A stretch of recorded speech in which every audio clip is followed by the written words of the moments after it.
Babak baru dibuka ketika Yun Che tersentak kaget mendengar rahasia besar benua langit yang mendalam. Semua orang mengira keperkasaan Divine Phoenix Sect berasal dari darah dan kekuatan Phoenix yang mereka miliki secara turun-temurun. Namun, kenyataannya tak seorang pun menyangka ada intrik di balik dominasi itu. 4 tahap pertama kitab dunia Ode of the Phoenix ternyata jatuh ke tangan Divine Phoenix Sect setelah roh pemberontak Phoenix menyerahkannya. Kitab itulah yang menjadi fondasi utama dominasi mereka. Sementara itu, lapangan percobaan Divine Phoenix Empire sengaja dilestarikan untuk membagikan darah murni serta Divine Phoenix Pellet bagi murid-murid yang berhasil lulus uji coba. Aturan sakral yang ditetapkan oleh Phoenix sejak awal tersebut bahkan tak bisa diubah oleh para roh Phoenix sendiri. Keberadaan dunia Ode of the Phoenix di tempat uji coba yang Yun Che datangi kini hanyalah menyisakan tahap kelima dan keenam. Roh Phoenix menjelaskan bahwa batu giok asli penyimpan kitab itu retak dalam pertempuran sengit di masa lalu. Bagian atasnya yang memuat 4 tahap pertama jatuh ke tangan Divine Phoenix Sect, sedangkan bagian bawahnya tetap berada di tempat tersebut. Roh Phoenix sendiri mengakui tidak memiliki wewenang maupun pengetahuan untuk mengajarkan 4 tahap pertama. Kenyataan ini menjadi pukulan telak bagi Yun Che. Tanpa 4 tahap awal sebagai fondasi, bagaimana mungkin seseorang dapat mempelajari tahap kelima dan keenam? Mempelajari tahap lanjut tanpa tahap dasar ibarat mendirikan lantai 5 dan 6 pada sebuah bangunan yang bahkan tidak memiliki lantai 1 hingga 4. Meskipun peluang itu terasa semu, Roh Phoenix memberi petunjuk bahwa Yun Che dapat langsung mengonsumsi Divine Phoenix Pellet yang membutuhkan waktu 3 hari untuk disempurnakan. Di samping itu, Yun Che diberi waktu 1 bulan untuk memikirkan dan mencoba memahami fragmen kitab yang tersisa. Namun, Roh Phoenix memberikan peringatan keras, sekeluarnya dari tempat uji coba, Yun Che dilarang membocorkan rahasia ini kepada siapapun. Jika kelak ia berkunjung ke Divine Phoenix Empire, ia harus menyembunyikan tanda serta vena Phoenix di tubuhnya agar tidak memicu bencana besar dari sekte penguasa tersebut. Yun Che memandangi batu giok di tangannya dengan perasaan tertekan. Divine Phoenix Sect adalah raksasa yang bahkan sekte cabangnya saja sanggup menandingi 4 sekte utama Kekaisaran Angin Biru. Fragmen kitab di tangannya memang 2 tingkat lebih tinggi daripada yang dimiliki sekte tersebut, tetapi fakta bahwa ia tidak bisa mempraktikkannya sangatlah menyiksanya. Tanpa ragu lagi, ia memutuskan menelan Divine Phoenix Pellet yang berwarna merah darah dan panas terik. Seketika, kobaran api merah menyembur keluar melingkupi tubuh Yun Che setinggi 3 meter. Pori-porinya terbuka, darahnya terpacu 3 kali lebih cepat, dan energi mendalam menyapu tubuhnya bak badai. Bagi orang biasa, proses penyempurnaan pil ini sangat menyiksa, tetapi ketahanan alami Yun Che membuat proses itu terasa nyaman. Api yang membakar di luar tubuhnya bertugas menempa fisik serta meningkatkan daya tahan elemen api. Hanya dalam waktu 1 jam, Yun Che berhasil menyerap 1% energi pil tersebut dan langsung menerobos batas kekuatannya, menapak naik ke level kedua realem mendalam Naschen. Saat memegang kembali batu giok berisi dunia Ode of the Phoenix, keputusasaan sempat kembali menghampirinya. Namun, ingatan masa lalu tiba-tiba terlintas di benaknya. Ia teringat akan ucapan gurunya saat membahas manual pengobatan surgawi Asteris. Kala itu, sang guru hanya menemukan bagian ketiga tanpa pernah menemukan 2 bagian pertama. Namun dengan ketabahan dan pemahamannya sendiri selama belasan tahun, sang guru berhasil merekonstruksi 2 bagian pertama untuk menjembatani pemahaman bagian ketiga. Nasihat sang guru membakar kembali semangat Yun Che. Jika gurunya mampu menjembatani keterbatasan itu, mengapa ia tidak bisa? Berbekal benih api dewa jahat, Asteris Evil God Fire Seed, dan afinitas api yang tak tertandingi, Yun Che bertekad membangun fondasinya sendiri. Ia mengabaikan peringatan Jasmine yang menganggap tindakan itu gila dan berisiko merusak pembuluh darah mendalamnya. Yun Che menutup mata, mengosongkan pikiran, dan sepenuhnya menyatu ke dalam jejak jiwa batu giok untuk mendalami tahap kelima yang berisi jurus pembunuh Empyrean Dance of the Phoenix Wing Asteris. Tanpa disadari oleh siapapun, liontin yang ia kenakan sejak lahir sempat memancarkan cahaya aneh sebelum meredup kembali. Sementara Yun Che tenggelam dalam meditasinya, waktu terus berjalan di luar formasi segel. Lan Sueruo menunggu dengan rasa cemas yang kian memuncak. Hari berganti hari, dari 1 hari, 3 hari, 10 hari, hingga setengah bulan berlalu tanpa ada tanda-tanda keberadaan Yun Che. Ketakutan bahwa pemuda itu telah tewas di ruang ujian perlahan merayapi pikirannya, menyisakan rasa sakit menusuk yang sulit ia mengerti. Kondisi klan Phoenix yang terkurung di dalam gua semakin kritis. Kelompok tentara bayaran setan hitam masih mengepung ketat pintu keluar, menanti dengan sabar hingga penghuni gua kehabisan perbekalan. Memasuki hari ke-25 hingga genap 1 bulan, perbekalan makanan dan air yang ditinggalkan Yunche telah habis total. Kelaparan mulai memakan korban, orang-orang tua dan anak-anak pingsan satu demi satu. Feng Baichuan berada di puncak keputusasaan saat melihat kedua anaknya, Feng Zuer dan Feng Xianer, tak sadarkan diri dengan wajah pucat pasi. Di tengah desakan kelompok tentara bayaran dari luar yang menyerukan ancaman dan bujukan palsu, beberapa klan mengusulkan untuk menyerah. Namun, Feng Baichuan menolak keras karena tahu kejamnya para bandit itu hanya akan membawa penderitaan yang lebih mengerikan daripada kematian. Lan Sueruo, melihat burung raksasa miliknya belum juga bangun dari tidurnya, akhirnya mengambil keputusan nekat. Ia menawarkan diri untuk keluar memicu pertempuran demi merebut makanan dari para bandit. Dengan berat hati dan kecemasan mendalam, Feng Baichuan menyetujui rencana tersebut. Ia meneteskan darahnya pada titik segel untuk membuka formasi. Saat formasi penghalang berwarna merah membara itu perlahan memudar, Lan Sueruo menggenggam erat pedang panjangnya. Dalam satu sentakan kilat bagaikan bayangan putih, ia menerobos keluar pintu gua untuk mempertaruhkan nyawanya demi menyelamatkan klan Phoenix dari ancaman kelaparan. Yunche berhasil menembus batas kemampuannya. Berkat afinitas api yang luar biasa tinggi dan keberadaan benih api dewa jahat, Asteris Evil God Fire Seed, ia sanggup memahami 2 jurus dahsyat dari tahap ke-5 dan ke-6 dunia Ode of the Phoenix, yakni Empyrean Dance of the Phoenix Wing dan Asteris Star Scorching Demon Lotus Asteris. Pencapaian mustahil ini bahkan membuat roh Phoenix takjub luar biasa. Sebagai bentuk apresiasi sebelum mengembalikan Yunche ke dunia luar, roh Phoenix menganugerahkan hadiah khusus. Sebuah cahaya keemasan menerpa dahi Yunche, mengubah warna jejak Phoenix merah di dahinya menjadi keemasan murni yang membara. Roh Phoenix mengingatkan bahwa kawan serta klan Phoenix yang tersisa sedang dilanda krisis hebat, dan hanya Yunche yang sanggup menyelamatkan mereka. Di luar gua, formasi segel terbuka secara mendadak. Lan Sueruo melesat secepat kilat memanfaatkan ketiadaan Kapten Black Demon serta para wakilnya. Mengusung pedang giok di tangan, ia tidak berniat membunuh, melainkan menyapu senjata para tentara bayaran di barisan depan demi menerobos menuju tenda perbekalan. Namun, kondisi fisiknya yang amat lemah akibat kelaparan, keletihan, dan kecemasan mendalam selama 1 bulan penuh membuatnya gagal mendeteksi bahaya. 3 wakil kapten, Black Tiger, Black Devil, dan Black Wolf, tiba-tiba melompat dari tempat persembunyian mereka, mengepung dan menyerang Lan Sueruo secara serentak. Dalam kondisi terdesak dan fisik yang lunglai, Lan Sueruo berusaha meloloskan diri. Sayangnya, musuh telah mengantisipasi pergerakannya. Serangan beruntun menggunakan senjata Wolf Vein Mace membuat Lan Sueruo terdesak. Situasi semakin parah ketika Kapten Black Demon muncul dan melancarkan serangan kejutan dari belakang.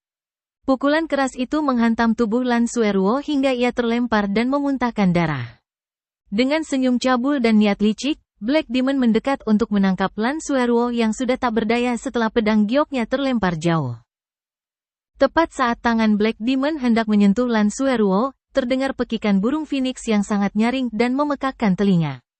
Dari dalam gua yang tersegel, sesosok bayangan berapi mendobrak keluar bagaikan komet jatuh. Wujud tersebut melebarkan sayapnya bak Phoenix mini yang menari di udara, lalu menghantam tanah tepat di tengah kerumunan bandit. Ledakan dahsyat berdiameter lebih dari 50 meter meratakan area tersebut. Api membara membakar dan menerbangkan belasan tentara bayaran berpangkat rendah hingga tewas seketika di tempat. Ketika kobaran api merah meredup, terlihat Yunche sedang merangkul tubuh lemah Lan Sueruo dengan penuh kelembutan. Api yang menyelimuti Yunche sama sekali tidak melukai wanita di pelukannya. Melihat wajah Lan Sueruo yang pucat serta bercak darah di bibirnya, hati Yunche berdenyut kesakitan. Ia berbisik lirih meminta maaf atas keterlambatannya. Lan Sueruo yang semula dipenuhi ketakutan dan keputusasaan mendadak merasa hangat dan tenang. Rasa bahagia karena mengetahui Yunche masih hidup menghapus seluruh rasa sakitnya. Tanpa ragu, ia menelan pelet pengembalian surga tingkat menengah yang disuapkan Yunche, yang dengan cepat memulihkan luka-lukanya. Setelah menenangkan Lan Sueruo, Yun Che berbalik menghadapi para bandit. Pihak musuh mencoba bersikap tangguh dengan menduga bahwa ledakan tadi hanyalah penggunaan senjata rahasia terakhir. Namun, ketika mereka mengerahkan pasukan untuk mengepung Yun Che, pemuda itu langsung mengayunkan pedang jiwa harimau. Lidah api sepanjang 3 kaki menyapu dan mengempaskan 5 tentara bayaran hingga menjerit kesakitan dengan luka bakar parah. Lan Sueruo terbelalak kaget menyadari energi mendalam Yun Che telah melonjak drastis. Hanya dalam 1 bulan, Yun Che berhasil melompati 9 tingkat sekaligus, menembus puncak realem mendalam Naschen, peringkat ke-10, berkat bantuan Divine Phoenix Pellet dan penyerapan sempurna dari benih api Dewa Jahat. Melihat dahsyatnya teknik api Yun Che, musuh mengira ia berasal dari klan langit terbakar, Asteris Burning Heaven Clan. Black Wolf yang merasa cemburu melihat ketampanan Yun Che maju menyerang dengan mengayunkan Wolf Vein Mace Asteris. Namun, Yun Che menggunakan jurus langkah Broken Shadow of the Star God Asteris. Senjata musuh hanya menghantam bayangan semu, sementara tubuh asli Yun Che sudah berpindah ke samping Black Wolf. Hanya dengan 1 pukulan cepat menggunakan tangan kiri yang diarahkan ke titik vital, Yun Che meremukkan organ dalam musuh sebelum menarik diri dengan gerakan sehalus air mengalir. Black Wolf ambruk ke tanah dan tewas seketika dengan mata melotot dan mulut berbusa darah. Kematian mendadak seorang praktisi realem mendalam benar peringkat pertama hanya dalam 1 pukulan membuat Black Demon dan Black Tiger panik luar biasa.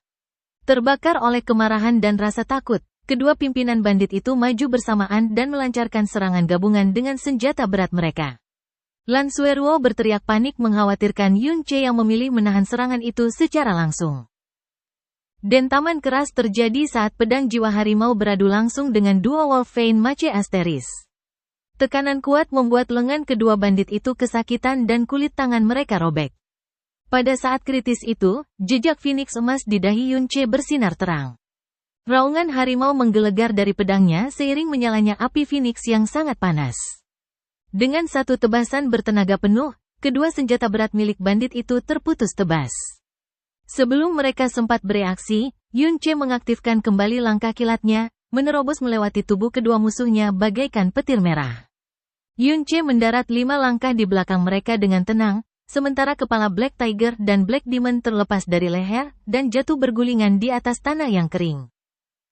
Tatkala Kapten Black Demon dan 2 wakilnya tewas mengenaskan secara beruntun, keberanian pasukan bandit Black Demon Mercenaries langsung runtuh seketika. Mereka tak membayangkan 3 praktisi realem mendalam benar bisa binasa di tangan seorang pemuda berusia 16 tahun. Di tengah kepanikan dan kemarahan yang membuncah, Black Demon mencoba melancarkan serangan balasan dahsyat menggunakan jurus Storm Strike Asteris. Benturan keras antara senjata berat bandit itu dan pedang jiwa harimau milik Yun Che berkali-kali memercikkan bunga api di udara.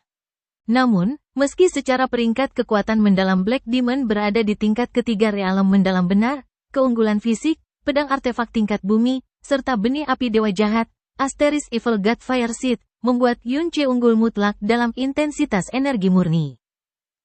Melihat dirinya terus terdesak dan senjatanya rusak parah, Black Demon memerintahkan puluhan anak buahnya untuk mengeroyok Yun Che dari segala penjuru. Yun Che tidak gentar, ia meminta Lan Sueruo untuk menjaga diri dan segera memusatkan kekuatannya. Ayunan pedang jiwa harimau menyebarkan lidah api membara sepanjang 2 meter, menerobos barisan musuh dan mengempaskan 8 bandit sekaligus. Yun Che bergerak lincah bak hantu di tengah kepungan menggunakan jurus Star God's Broken Shadow Asteris. Setiap serangan balik dan pukulan jarak dekatnya berakibat fatal, mematahkan tulang dada musuh dan menyebarkan kematian di sekelilingnya tanpa sedikit pun keraguan atau rasa iba. Melihat pemandangan pembantaian dingin itu, rasa takut menyelimuti hati Black Demon. Keberaniannya menguap abis, memaksanya berbalik dan melarikan diri demi menyelamatkan nyawa. Yun Che yang menyadari hal itu melompat setinggi 30 meter ke udara. Api Phoenix membakar tubuhnya seiring tumbuhnya sepasang sayap api di punggungnya. Ia meluncur deras bagaikan komet Phoenix yang turun dari langit, menghantam Black Demon melalui jurus Empyrean Dance of the Phoenix Wing Asteris. Ledakan hebat mematahkan tulang belakang sang kapten bandit hingga lumpuh total.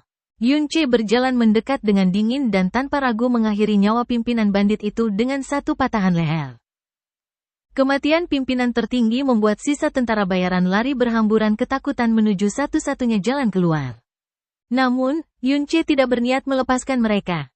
Ia mengejar kerumunan bandit yang melarikan diri, lalu melompat ke posisi tertinggi dan meluncurkan jurus tahap ke-6 dunia Ode of the Phoenix, yakni Star Scorching Demon Lotus Asteris. Hantaman Yunche meledakkan teratai api raksasa berdiameter lebih dari 60 meter. Api Phoenix mematikan itu mekar tanpa ampun, menelan dan menghanguskan puluhan bandit yang terperangkap di dalamnya diiringi jeritan kesakitan yang mengerikan. Lan Sueruo yang menyaksikan adegan tersebut dari kejauhan terpana sekaligus dihinggapi perasaan asing dan takut. Ia kagum dengan bakat serta lonjakan kekuatan Yunche yang luar biasa, tetapi di sisi lain, keputusannya membantai ratusan orang tanpa mengedipkan mata terasa terlampau dingin dan kejam bagi prinsip kebaikannya. Usai melepaskan jurus dahsyat itu, Yunche berjalan lemas karena energi mendalamnya terkuras habis. Ia bersandar pada Lan Sueruo dan memintanya menopang tubuhnya yang keletihan. Saat klan Phoenix keluar dari gua untuk menyambut kemenangan, dua tentara bayaran bandit ternyata berhasil selamat di pinggiran ledakan teratai api. Kaki mereka lumpuh akibat ketakutan yang teramat sangat. Yunche yang sudah tidak memiliki sisa energi menyerahkan pedang jiwa harimau kepada Lan Sueruo dan memintanya untuk menghabisi kedua bandit itu agar tidak menimbulkan bahaya di masa depan. Namun, Lan Sueruo menggelengkan kepala. Berpegang pada prinsip belas kasih dan cinta kasih yang diajarkan gurunya, ia menolak membunuh orang yang tidak berdaya dan memerintahkan kedua bandit itu melarikan diri. Bukannya melarikan diri atau bertobat, kedua bandit itu justru memanfaatkan kebaikan Lan Sueruo. Mengintai kelengahan klan Phoenix, salah satu bandit melompat dan menyandera anak Feng Baichuan, Feng Zue, sambil mencekik lehernya.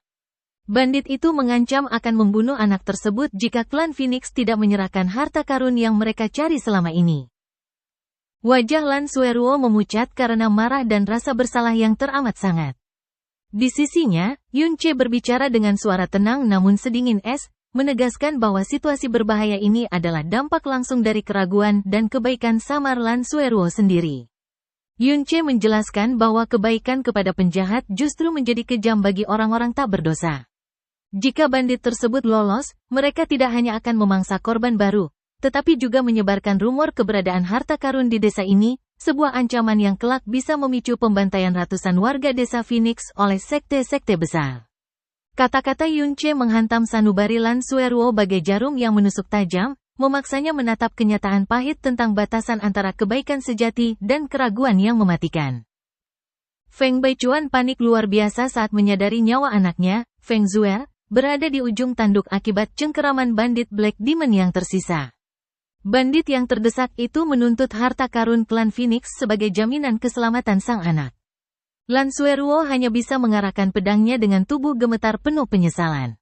Ia meratapi keputusannya sendiri yang telah mengabaikan peringatan Yunche untuk menghabisi para bandit sebelumnya. Di balik tubuh Lan Sueruo, Yunche bertindak cepat tanpa banyak bicara. Ia mengangkat tangan ke arah bandit tersebut dan merapalkan satu kata kunci untuk menyalakan energi mendalam yang telah ia tanam secara tersembunyi. Seketika, bola api membakar tubuh bandit itu dari dalam hingga tewas seketika. Yunche memang sengaja membiarkan dua bandit selamat dari jurus utamanya sebelumnya. Ia memanfaatkan kelengahan mereka untuk menyisipkan energi mendalam sebagai sarana memberi pelajaran berharga bagi Lan Sueruo agar tidak lagi bersikap terlalu lembut pada musuh. Feng Baichuan segera berlari menyelamatkan anaknya, sementara satu bandit terakhir yang tersisa melarikan diri ketakutan. Yunche yang kelelahan meminta Lan Sueruo untuk bertindak. Lan Sueruo teringat akan dampak mematikan dari rasa bimbangnya. Dengan tekad bulat, ia melemparkan pedang jiwa harimau hingga menembus dada bandit yang melarikan diri itu. Untuk pertama kalinya, Lan Sueruo mencabut nyawa seseorang. Yunche dengan lembut menasihatinya bahwa bagi seseorang dari latar belakang mulia yang dipenuhi persaingan kekuasaan, membedakan perlakuan terhadap teman dan musuh adalah kunci keselamatan. Kebaikan yang salah tempat hanya akan membawa bencana bagi orang-orang terdekat. Setelah ancaman bandit berakhir, klan Phoenix pulih di bawah perawatan medis Yunche. Saat elang salju raksasa milik Lan Sueruo terbangun dan bersiap membawa mereka pergi, Yunche menyampaikan niatnya untuk menghapus kutukan garis keturunan klan Phoenix. Ia menggunakan api Phoenix di ujung jarinya untuk membakar dan membersihkan jejak kutukan pada dahi Feng Baichuan. Warna jejak tersebut berubah menjadi merah tua yang murni, menandakan hilangnya kutukan yang selama ini membatasi kekuatan mereka. Yunche kemudian menyembuhkan seluruh anggota klan Phoenix, memberikan mereka kebebasan dan kemampuan untuk melindungi diri di masa depan tanpa harus terus bersembunyi. Setelah berpamitan dengan hangat kepada klan Phoenix yang dipenuhi rasa syukur, Yunche dan Lan Sueruo melanjutkan perjalanan menuju kota Kekaisaran Angin Biru menggunakan elang salju raksasa. Setelah terbang selama belasan jam, mereka memutuskan untuk mendarat di sebuah kota kecil saat hari mulai gelap. Lan Sueruo sempat mencoba mencari jimat transmisi suara 10.000 mil di perusahaan perdagangan setempat untuk mengirim kabar, tetapi toko tersebut hanya memiliki jimat jarak pendek. Mereka kemudian menuju satu-satunya penginapan di kota tersebut. Yunche berjalan ke counter untuk menyewa 2 kamar. Ketika pemilik penginapan hendak merespons, Yunche secara tersembunyi memperlihatkan koin mendalam ungu bernilai tinggi di jemarinya. Memahami kode tersirat tersebut, pemilik penginapan langsung berpura-pura bahwa hanya tersisa 1 kamar tamu. Pemilik penginapan memuji mereka sebagai pasangan serasi untuk meyakinkan Lan Sueruo agar mau berbagi kamar. Lan Sueruo merasa ragu dan canggung, namun Yunche berpura-pura terpaksa menerima keadaan karena tidak ada pilihan lain. Setelah memberi imbalan koin ungu kepada pemilik penginapan, mereka diantar ke kamar yang bersih dan rapi. Melihat Lan Sueruo yang tampak gugup dan cemas, Yunche dengan bersikap santun langsung menawarkan diri untuk tidur di lantai batu yang dingin agar Lan Sueruo dapat beristirahat di atas tempat tidur. Lan Sueruo merasa tersentuh oleh sikap penuh perhatian Yunche dan sempat melarangnya tidur di lantai yang dingin. Namun, Yunche dengan tegas menolak dan menyatakan bahwa sebagai seorang pria, martabatnya tidak akan membiarkan seorang wanita tidur di lantai sementara dirinya menikmati tempat tidur. Sikap keras kepala Yunche yang berbalut kepedulian itu akhirnya membuat Lan Sueruo tertawa, melelehkan seluruh kecanggungan di antara mereka malam itu. Demi meluluhkan hati Lan Sueruo, Yunche kembali menerapkan taktik yang sebelumnya pernah digunakannya pada sang istri, Xia Qingyu. Ia berpura-pura lemah dan tak tega membiarkan seorang wanita tidur di lantai yang dingin. Bedanya, Lan Sueruo yang berusia 2 tahun lebih tua memiliki sifat lembut dan penuh kasih sayang. Melihat Yunche yang berkali-kali mempertaruhkan nyawa demi melindunginya, Lan Sueruo tidak sampai hati membiarkannya tidur di lantai. Mereka pun akhirnya berbagi tempat tidur dengan sebuah selimut tergulung di tengah sebagai pembatas. Lan Sueruo sempat memberikan peringatan agar Yunche tidak melewati batas tersebut, tetapi godaan kecil dari Yunche justru membuatnya tak bisa membalas dan memilih berpaling menyembunyikan rasa canggung. Malam itu, meski diselimuti kegelisahan dan detak jantung yang berpacu cepat, Lan Sueruo merasa aneh karena sama sekali tidak ada rasa takut atau penolakan di hatinya. Saat mendengar napas Yunche yang teratur menandakan ia telah tertidur lelap, kedamaian perlahan merayapi pikiran Lan Sueruo hingga ia terlelap tanpa mimpi buruk. Tanpa disadari dalam tidurnya, Lan Sueruo mencari sumber kehangatan dan memeluk Yunche dengan sangat erat. Ketika terbangun di pagi hari, ia mendapati dirinya tengah memeluk dada Yunche dengan kaki yang melingkar di pinggang pemuda itu. Sontak, Lan Sueruo melompat kaget dengan wajah memerah padam. Pertanyaan Yunche mengenai rasa aman dalam tidurnya semakin membuat Lan Sueruo gugup. Saat Yunche menggenggam tangannya dengan lembut dan berjanji akan selalu melindunginya, Lan Sueruo yang panik langsung melarikan diri sembari melontarkan pengingat bahwa pemuda itu sudah memiliki istri. Kejadian serupa terus berulang selama beberapa hari perjalanan. Setiap kali mereka berhentikan untuk mencari penginapan, secara ajaib selalu hanya tersisa 1 kamar. Pada hari-hari berikutnya, canggung yang semula menyelimuti perlahan memudar. Pembatas selimut tak lagi mampu menghalangi Lan Sueruo untuk secara refleks memeluk Yunche setiap kali ia tertidur lelap.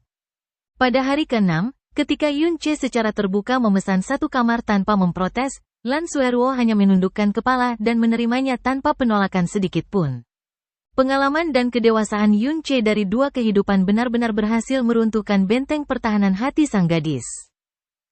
Setelah menempuh perjalanan selama 10 hari, keduanya akhirnya tiba di ibu kota Kekaisaran Angin Biru.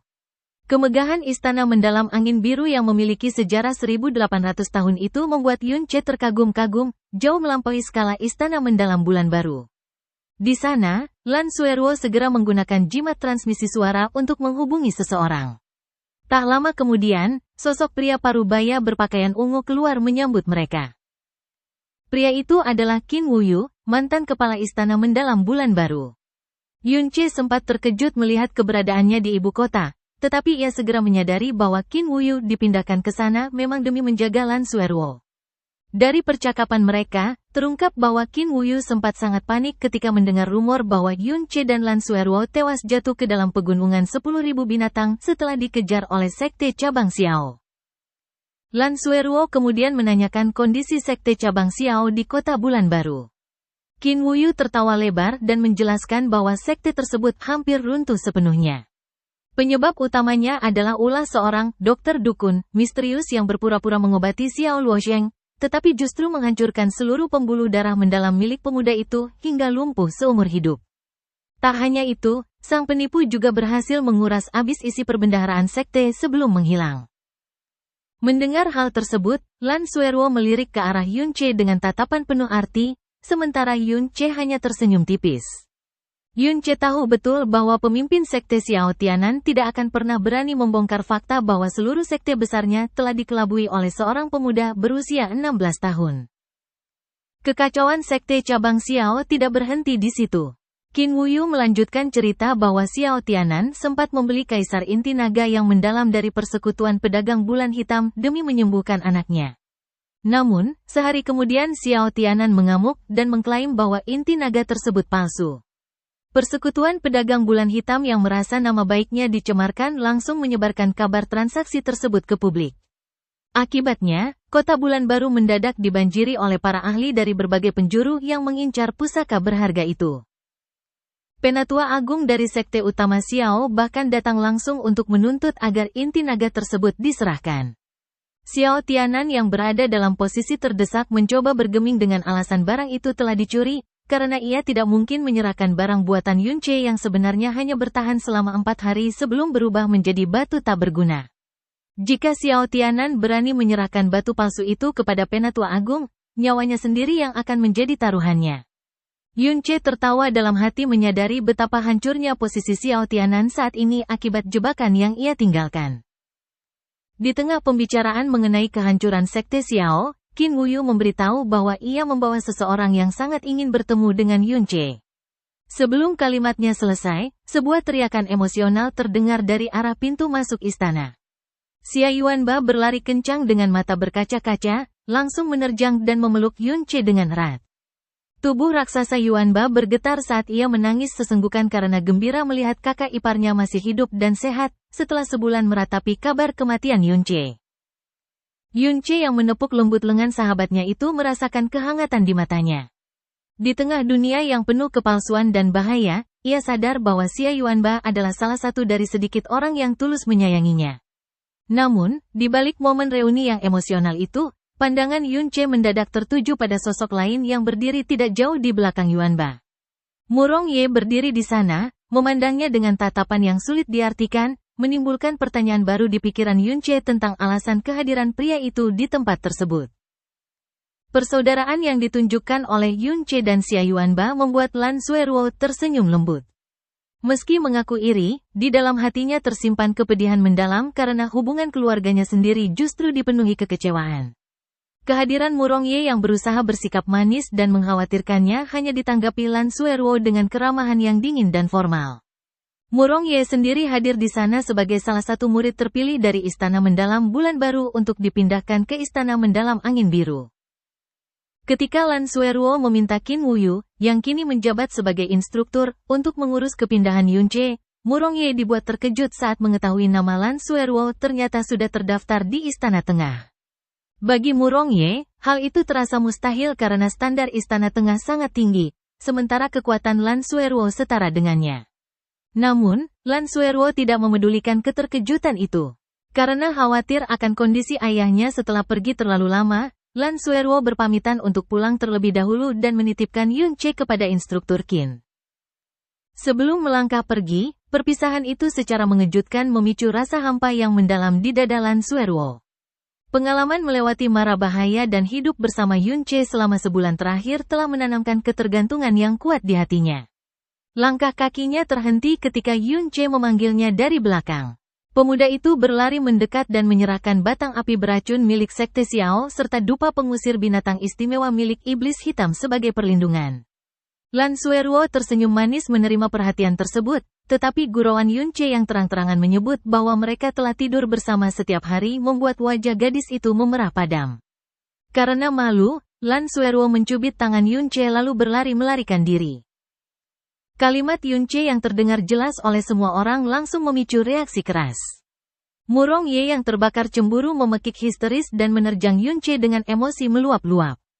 Qin Wuyu dan Xia Yuanba terperangah tak percaya, sementara Yunce justru sengaja memperkeruh suasana dengan membenarkan hal tersebut.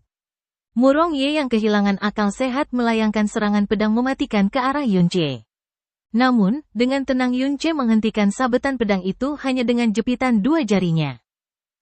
Tanpa memberi kesempatan, Yunce mengalirkan energi mendalam yang menjatuhkan pedang tersebut dan melayangkan hantaman keras ke wajah Murong Ye hingga pemuda itu tersungkur berdarah.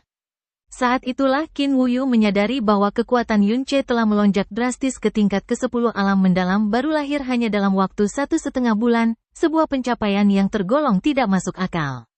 Murong Ye yang terpuruk bangkit dengan tatapan penuh dendam, melontarkan ancaman sebelum akhirnya pergi melarikan diri. Melihat kekacauan itu, Qin Wuyu mengingatkan Yunce untuk tidak meremehkan ancaman Murong Ye. Walaupun Murong Ye sendiri bukan tandingan Yunce, ia memiliki sepupu bernama Murong Yi yang menduduki peringkat 33 dalam peringkat mendalam surgawi, daftar 100 murid terkuat di Istana Dalam. Istana Dalam sendiri merupakan tempat berkumpulnya para jenius terbaik dari puluhan ribu murid di Istana Mendalam Angin Biru, di mana murid terlemahnya berada di tingkat ke-8 alam mendalam benar, dan yang terkuat telah mencapai alam roh mendalam. Kendati demikian, Yunce tetap bersikap tenang dan tidak merasa gentar sedikit pun. Mengalihkan pembicaraan ke proses pendaftaran, Qin Wuyu menjelaskan bahwa hari itu adalah hari terakhir ujian penilaian tahunan untuk murid baru. Daripada menggunakan jalur khusus, Yunce memilih untuk mengikuti ujian masuk secara resmi karena kekuatannya saat ini sudah lebih dari cukup untuk lolos. Memanfaatkan jatah jalur khusus yang tersisa darinya, Yunce meminta Qin Wuyu untuk memasukkan Xia Yuanba ke istana luar. Meskipun awalnya ragu karena tingkat kekuatan Xia Yuanba masih berada di alam mendalam dasar, Qin Wuyu akhirnya menyetujuinya setelah Yunce menegaskan bahwa ia sendiri yang akan melindungi sahabatnya itu dari perundungan murid lain. Kesempatan emas yang jatuh dari langit tersebut membuat Xia Yuanba melompat gembira, sebab ia tidak pernah membayangkan bisa menjadi bagian dari istana mendalam tertinggi di Kekaisaran. Dengan suasana hati yang kembali ceria, Qin Wuyu berniat menukar kontak jimat transmisi suara, tetapi Yunce mengaku belum memiliki batu giok transmisi. Qin Wuyu berjanji akan menyiapkannya nanti dan segera mengajak mereka berdua menuju alun-alun pusat untuk mengikuti ujian penilaian murid baru. Kaisar Chang Wanhe terbaring lemah di peraduannya di jantung istana Kekaisaran Blue Wind. Penguasa generasi ke-99 yang berusia 56 tahun itu tampak jauh lebih tua dari usianya, kurus dan pucat bagaikan seorang pria uzur berusia 80 tahun. Lan Sueruo, sang putri bungsu yang menyamar dengan nama Putri Chang Yue, melangkah tergesa-gesa melewati para penjaga dan Kasim untuk menemui ayahnya setelah 3 bulan berkelana. Melihat kondisi ayahnya yang semakin memburuk di bawah perawatan tabib Gu, hati Lan Sueruo terasa teriris. Chang Wanhe memeluk dan menyambut putrinya dengan penuh kasih sayang, namun batuk parah yang menyiksa terus-menerus mengganggu napasnya.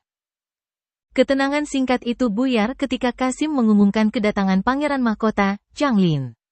Tanpa memedulikan seruan amarah ayahnya yang menyuruhnya pergi, Pangeran Chang Lin melangkah masuk dengan gaya santai dan penuh keangkuhan. Chang Lin secara terang-terangan menunjukkan aliansinya dengan Sekte Xiao untuk merebut tahta. Chang Wanhe sangat murka hingga dadanya naik turun menahan emosi. Beliau menyadari betul bahwa para pangeran yang tidak berbakti, Chang Lin yang bersekutu dengan Sekte Xiao dan Pangeran Chang Suo yang bersekutu dengan klan surga pembakaran, hanya akan menjadikan warisan keluarga Kekaisaran Blue Wind sebagai boneka bagi sekte-sekte besar tersebut. Lan Sueruo yang tidak sanggup lagi menahan amarahnya ikut mengusir pangeran arogan itu hingga Chang Lin akhirnya pergi sambil tertawa terbahak-bahak. Setelah situasi mereda, Chang Wanhe meratapi nasibnya. Dari ke-7 putranya, semuanya terbagi ke dalam faksi-faksi yang saling berebut kekuasaan dan membiarkan pengaruh sekte luar mencengkeram istana. Hanya Lan Sueruo yang benar-benar memikirkannya.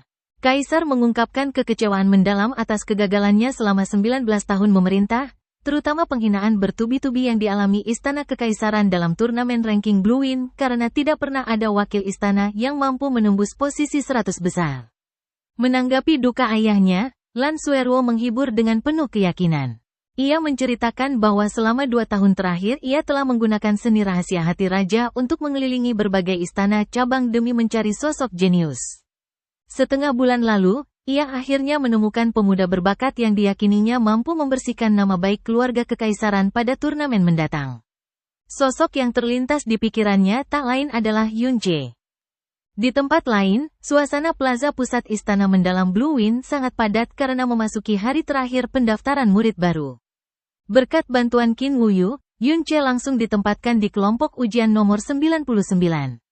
Xia Yuanba mengikutinya dari belakang dengan rasa kagum dan penuh antusiasme yang membuncah. Seorang penguji tua dengan wajah kaku berdiri di samping batu penilaian mendalam untuk memimpin tahap pertama, penilaian kekuatan mendalam. Standar minimal yang ditetapkan sangat ketat berdasarkan batasan umur, mulai dari Naschen Profond Realm tingkat pertama untuk usia 15 tahun hingga tingkat ke-6 untuk usia 18 tahun. Satu persatu peserta maju menempelkan telapak tangan mereka pada batu penilai. Peserta pertama, Han Chi yang berusia 17 tahun, ternyata hanya mencapai Naschen Profond Realm tingkat 4. Meskipun ia memohon sambil menangis agar diberi kelonggaran, sang penguji tetap mengusirnya dengan tegas tanpa kompromi. Seleksi yang dingin ini membuat tingkat kelulusan sangat rendah, rata-rata hanya 1 dari 4 peserta yang berhasil lolos. Atmosfer plaza berubah gempar ketika seorang pemuda bernama Ao Yan dari kota gurun besar maju. Batu penilaian menampilkan bahwa ia berusia 17 tahun dan telah mencapai Naschen Profond Realm level 9. Kerumunan menatapnya dengan penuh rasa iri, sementara penguji memujinya karena berpeluang besar masuk ke Istana Tengah. Diliputi rasa bangga yang meluap-luap, Ao Yan secara terbuka mengklaim bahwa posisi nomor 1 di kelompok tersebut sudah menjadi milik dirinya. Tak lama kemudian, nama Yun Che dipanggil. Yun Che melangkah santai, mengulurkan telapak tangannya, dan mengalirkan sedikit energi mendalam ke permukaan batu.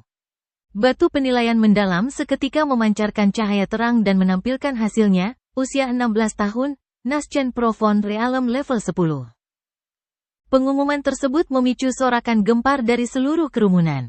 Peringkat Yun Che tidak hanya 1 tingkat lebih tinggi daripada Ao Yan, tetapi usianya juga 1 tahun lebih muda. Senyum kesombongan di wajah Ao Yan seketika membeku, berganti dengan rasa malu yang membakar seolah-olah perkataannya baru saja menamparkan mukanya sendiri. Penguji tua itu mengangguk puas dan memberikan pujian tinggi atas bakat luar biasa Yun Che. Yun Che kembali ke area peserta yang lolos dengan tenang. Di sana, ia disapa dengan ramah oleh Yun Xiaofan, seorang pemuda berusia 15 tahun yang juga telah lulus ujian. Yun Xiaofan merasa kagum dan menduga bahwa Yun Che berasal dari keluarga bangsawan besar. Namun, Yun Che tersenyum dan menjawab dengan rendah hati bahwa ia hanyalah orang biasa yang berasal dari kota Floating Cloud.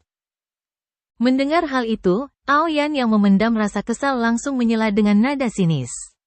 Ia meremehkan asal-usul Yun Che yang berasal dari kota kecil terpencil di utara.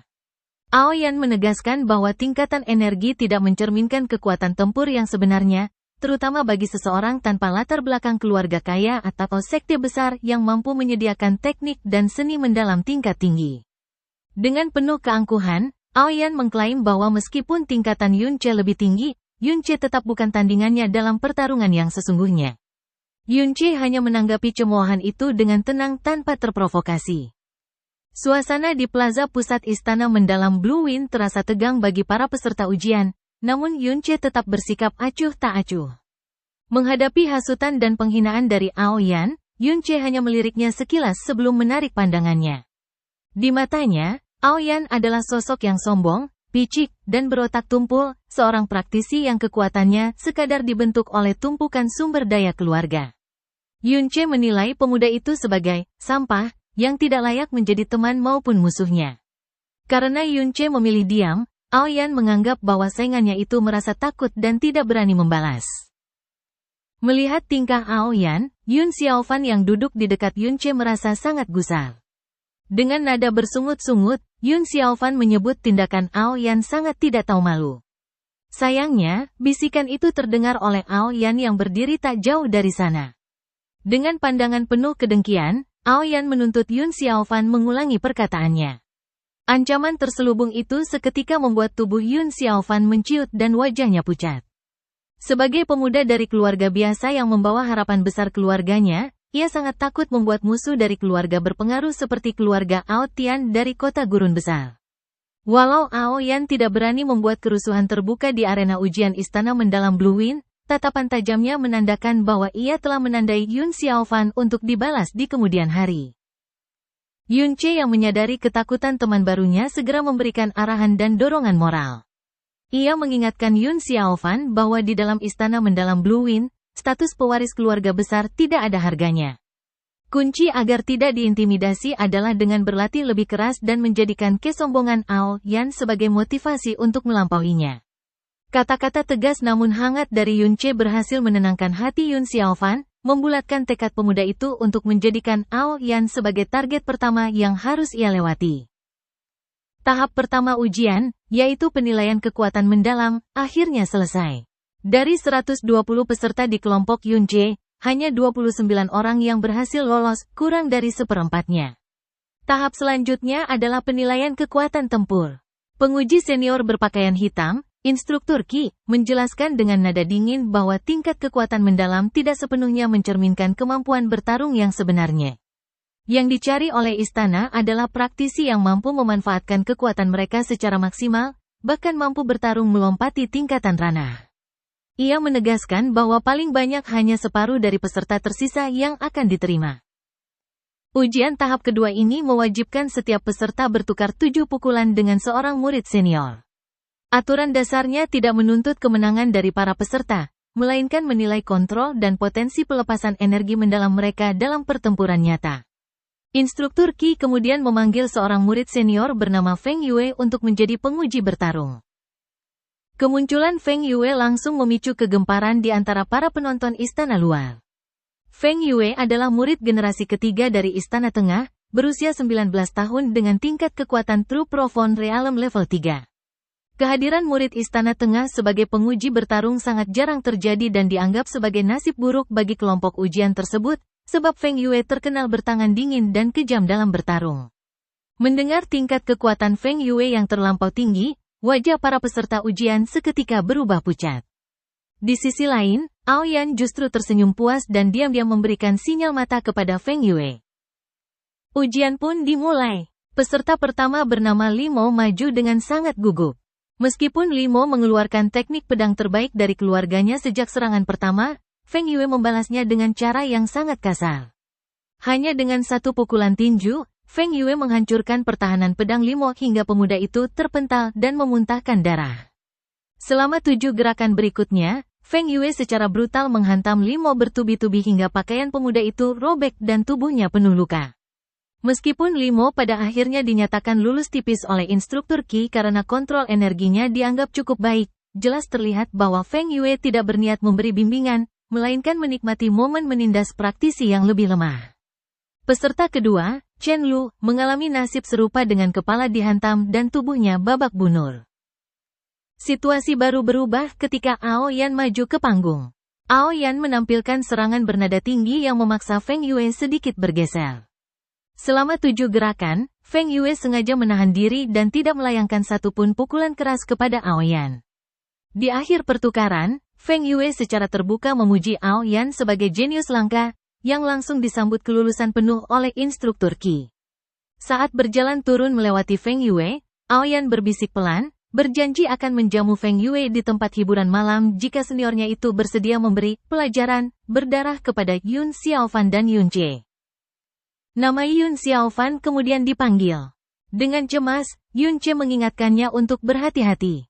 Yun Xiaofan melompat ke panggung dan mencoba mengerahkan jurus telapak petirnya, Asteris Rolling Thunder Palm Asteris. Namun, perbedaan kekuatan sebesar 11 tingkatan membuat serangannya sama sekali tidak berarti. Tepat sebelum telapak tangan Yun Xiaofan mendarat, Feng Yue bergerak cepat, menembus energi pelindungnya, dan menghantamkan sikunya secara brutal ke dada Yun Xiaofan. Bunyi patahan tulang yang keras bergema di seluruh arena. Yun Xiaofan terlempar jatuh keluar panggung dengan tubuh tergeletak pucat, memuntahkan darah, dan menderita patah 3 tulang rusuk di dada kirinya. Melihat tindakan yang melampaui batas tersebut, amarah Yun Ce menyala seketika. Ia bergegas menghampiri Yun Xiaofan yang menangis menahan sakit dan keputusasaan karena impian serta harapan keluarganya hancur. Yun Ce segera menenangkan pemuda itu, menyuapkan pelet pengembalian surga ke mulutnya, dan menyuruhnya berbaring agar cedera organ dalamnya tidak bertambah parah. Yun Ce melompat ke atas panggung dengan tatapan mata yang sangat dingin dan datar. Ia secara terbuka menantang tindakan kejam Feng Yue. Feng Yue merespons dengan nada tak acuh, beralasan bahwa cederanya Yun Xiaofan adalah akibat dari kelemahan peserta itu sendiri dan mengklaim bahwa luka dalam pertarungan adalah hal biasa di dalam istana. Di sudut lain, Aoyan tersenyum sinis, menikmati pemandangan Yun Xiaofan yang terkapar dan menantikan kehancuran Yun Ce. Yun Ce memperkenalkan namanya dan mengonfirmasi pernyataan Feng Yue bahwasanya menderita luka parah dalam pertukaran petunjuk adalah hal yang lumrah di istana. Dengan nada tenang namun menusuk, Yun Ce bertanya apakah ia harus bertanggung jawab jika ia secara tidak sengaja melukai Feng Yue. Pertanyaan tersebut membuat Feng Yue dan para hadirin tertawa terbahak-bahak karena menganggapnya sebagai lelucon paling konyol tahun ini. Dengan penuh kesombongan dan rasa percaya diri yang berlebihan, Feng Yue bersumpah akan berdiri diam tanpa bergerak dan membiarkan Yun Ce menyerangnya sebanyak 3 kali. Feng Yue berjanji jika ia sampai bergerak atau terluka, ia akan berjalan dengan tangan di bawah di masa depan setiap kali bertemu Yun Ce. Sebaliknya, jika Yun Ce gagal melukainya, Yun Ce harus keluar dari istana setelah menerima hadiah besar darinya. Mendengar tawaran yang begitu arogan dari murid istana tengah tersebut, raut wajah Yun Ce yang semula tegang mendadak menjadi tenang kembali. Sambil mengusap hidungnya, Yun Ce menyunggingkan senyum tipis yang penuh makna dan bertanya singkat untuk memastikan kesungguhan lawan di hadapannya. Baiklah, sampai di sini dulu alur cerita kali ini ya. Jangan lupa subscribe, serta sawerannya bosku. Bye-bye.